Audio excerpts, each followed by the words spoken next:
ẹni tí ó bá ti ń jẹ àlùkáwà nínú lárúbáwá àbí àdéhùn ọ̀tá ọlọ́run ni gbogbo afẹnukù láì tako déètì yẹn nígbà tó máa tó bí ọ̀sẹ̀ kan sí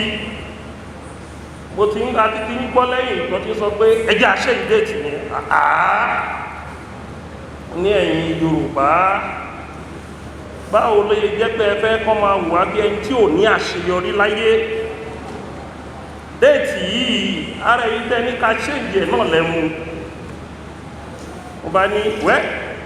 ẹ̀yin kọmití tó ti set up èmi ó bá kìíní o a gbọ́dọ̀ ṣe ìpàdé yẹn ní èní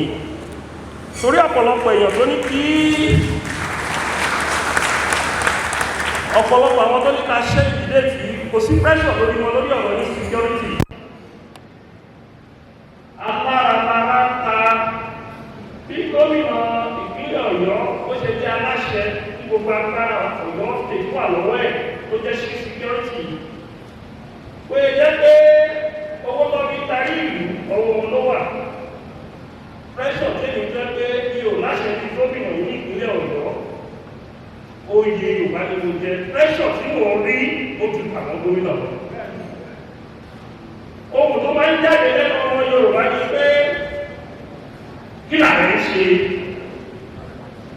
tí bàbá ayé adébájọ tó kì mí lọ́kọ̀ sọ pé kí ni bàbá ayé adébájọ ń ṣe inú rẹ̀ bọ́lá mẹ́tì tó lágbára jù lọ nínú òṣèlú ọ̀sọ́ pé kí ni bọ́lá mẹ́tì tó ṣe ohun tó máa ń jáde lẹ́nu ọmọ Yorùbá ni pé kí làwọn ń ṣe àwọn àjọwọ́ àgbègbè pé on the 17th of March wọ́n ní àgbàjọwọ́ la fi sọ̀yà àjòjọwọ́ kọ̀kọ̀ pẹ̀lú orí ẹ jẹ́ ká kọ́ wípé orí kí àkọ́kọ́ wá ká àgbègbè pé báwo la ṣe dáhùn àwọn gómìnà wa lọ́wọ́ ní ilẹ̀ Yorùbá ní ọ̀rọ̀ ààbò tí ò péye báwo la ẹgbẹ́ sọ̀rọ̀ wípé sọ̀rọ̀ lórí ẹ̀kọ́nọ́mì èyí jẹ́ ṣẹṣẹ wa jẹ́ láti ẹwà yìí bí ẹ̀rù mo bá àwọn kọmitì yẹn ta ni lẹ́yìn ṣọlá làwọn àgbà ti síwájú ṣùgbọ́n èmi náà ló wà ń lòdò tó yẹ kìíní kí ló yẹ kó tó ká wà ń lòdò tó yẹ kìíní ni pé wọ́n ní ṣe ààrẹ ló fẹ́ kó wọn jọ lọ.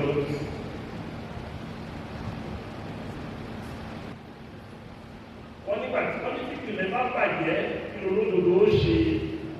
ọ̀pọ̀lọpọ̀ àwọn tó lọ́pọ̀ nílẹ̀ Yorùbá wọ́n ti gbàgbé ìpìlẹ̀ ṣe oyè ààrẹ wá jẹ́ oyè kékeré nílẹ̀ Yorùbá ní tí ò lè pàdé nílẹ̀ Yorùbá ṣùgbọ́n wọ́n tó bá ní ààrẹ ò lè pàdé nílẹ̀ Yorùbá ó máa ṣòro fún ìṣẹ̀dálẹ̀ Yorùbá kó jẹ́ kí wọ́n náà pé ìpàdé olùgbàlọ́ gómìnà tí òkú kékeré wò wá pẹ̀lú àsìkò táwọn ẹ̀kọ́ wá bá wa gírèsì occasion ní agbára Ọlọ́run kò gbà pé yóò ẹ̀yìn tábàbọ̀ pẹ̀ ṣe ìlú ní ayé ní wá bẹ ẹ̀yìn olórí wa ní àti Dr. Ọlájídé Àforí orí àti ṣíbèjì Àforí orí lórí àbábọ̀ ìpàdé adẹ̀ rò pé iyán ti di àtúgún ọbẹ̀ ti di àtúnṣe tẹ́ bá wo Revolution France àwọn márùn péré ló bẹ̀rẹ̀ Revolution France tó fi liberate France tẹ́ bá wo Revolution Russia tó fi gbàrà ló pẹ̀lú èyàn mẹ́ta ló bẹ̀rẹ̀ lórí ìṣòwò tó fi bọ́ ló pẹ̀lú tí ẹ bá lè wo àwọn àtàjà tá gba democracy tó bá calculate wa in figure àwọn 70 tá fi gba democracy èèyàn púpọ̀ kọ́ ni Ọlọ́run máa ń fi àṣẹ sí ibi tẹ́ olórúkọ púpọ̀ bá ti wà àbòsí máa sábà ìjọba ń bẹ̀ ṣùgbọ́n èèyàn péréṣe Ọlọ́run yàn ọ̀pọ̀lágbè díẹ̀ láórí ó dúpẹ́ lọ́wọ́ yín pé èyí tẹ́ rí láti Èkó tí ẹ wá sí pàdé ìṣẹ̀dálẹ̀ Yorùbá ní gbogbo yín ó dẹ̀ wá ń fi àsìkò pé àwọn ọmọ wa níjà àwọn orí adé ilẹ̀ Yorùbá ọmọ pé àsìkò tá a wà yóò kìí ṣàsìkò kíláàsì threat to insecurity ọba ló máa kọ́kọ́ ṣe níjàmbá òtò ní ọba ló lórí ìlú o irú pàdé yóò ṣe ìpàdé tó máa pè ní gbogbo bíbá ìwọ̀n ọ̀hún torí òṣèlú ó lọ, alájọbí yóò kú. Ìpàdé ìjọ ló yẹ kó máa dúpẹ́ pé adẹ̀dúpẹ́ ìyẹn ọmọ wa ẹgbẹ́ ìpàdé yìí, torí bó tilẹ̀ òkèèyàn lórúkọ tó subject abẹ́ ọba ló wà. Wọ́n á kò wọ́n pé ìpàdé ìṣúná wáyé pé bí ìmáàmù Yorùbá ní Ìlọrin ṣe sọ, bọ̀ bó ṣe ń sọ yẹn mo níṣẹ́ ò ló máa raise funds tàbí àbí ṣe, torí ó dùn láti pé ìpàdé àwa la mọ̀ nǹkan tí ojú wa ti rí tàbí ìpàdé ìpàdé. Mo wá ń bẹ ọ̀pọ̀lọpọ̀ ọmọ ilẹ̀ Yorùbá, ìkan tó rà tó ń ṣẹlẹ̀ nílẹ̀ Yorùbá yìí ó ní àmójútó.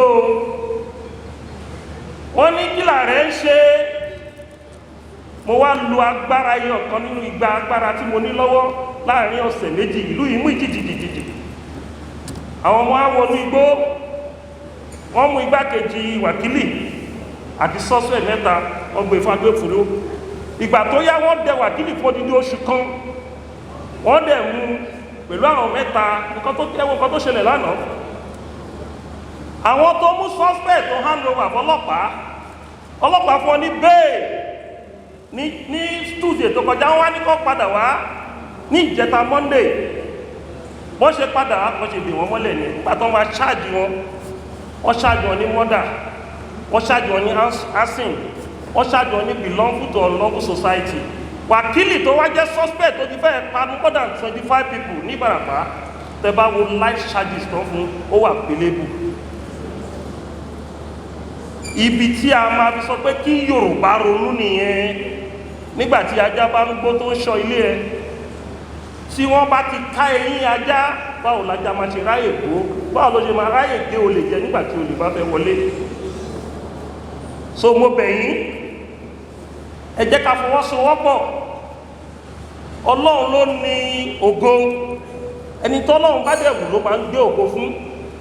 Ìran tí ọ̀tẹ̀ bá ti pọ̀ jù, ó máa ń fa ìran yẹn sẹ́yìn ní. Ìṣe Fúlàní ló fìyà ń jẹ wá o, Yorùbá ló fìyà ń jẹra wọn o. Torí gbogbo ẹgbẹ́ ń parọ́ Fúlàní herdsmen, Fúlàní herdsmen. Kì í ṣe Fúlàní herdsmen ni Yorùbá gan ló gbàgbọ́dẹ̀ fún ilẹ̀ Yorùbá nínú àwọn information tí mo ti ní lọ́wọ́. Èkejì ní ipò bẹ́ẹ̀ àwọn gómìnà wa tó jẹ́ ìkẹta òní ọrọ̀ ajé abẹ̀yìn ẹ̀yìn gómìnà wa. Ilẹ̀ Ọ̀yọ́ state nìkan, landslide Ọ̀yọ́ state geographical spread wọn nìkan is about 85% of the entire southeast. Ọ̀yọ́ state as a state in Yorùbá land is about 85% of the entire southeast gbogbo ilẹ̀ Igbo. Mo wá fẹ́ bẹ̀ gómìnà wa, the issue of agriculture only priority sí ẹwọ analysis the guest treasurer to give lórí àwọn ọkọ̀ tá à ń produce àti ọkọ̀ tí àwọn Fúlàní produce wọ́n dẹ̀ jẹ gàba lé wa lórí. Àwọn àjẹni tó yẹ pé Fúlàní fẹ́ máa sanction lórí ọ̀rọ̀ agriculture. Àmà lẹ́kọ̀ọ́ nígbà tí bàbá Awólọ́wọ̀ jẹ premier Western region.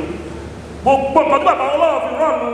Western region tá a ti ń yá federal government lówó nígbà yẹn àti national reserve agriculture ni. Ó wá bẹ àwọn gómìnà wa, wọ́n jọ̀wọ́ wọ́n ṣiṣẹ́ lórí ọ̀rọ̀ agriculture wa. Wọ́n jẹ́ kí bọ́jẹ̀tì Ministry of Agriculture kó increase, wọ́n dá increase àwọn young graduates wa, wọ́n fún ọ ní loan, wọ́n jẹ́ kọ́ involve ní agriculture. Wọ́n ní tí ebi bá ti wọnú ìṣẹ́bùṣe o. Tí àwọn ọmọ agriculture àwọn fún economy wa, Ọ̀yọ́ state wọ́n supply gbogbo Nàìjíríà ní oúnjẹ, wọ́n ti export ìtàn bá ti tó bá ṣẹ́kù, wọ́n export ẹ̀ sí àwọn different countries. Èyí tó ṣe last one torí àwọn MC wa ní ká má sọ̀rọ̀ púpọ̀, òun ni issue of unity.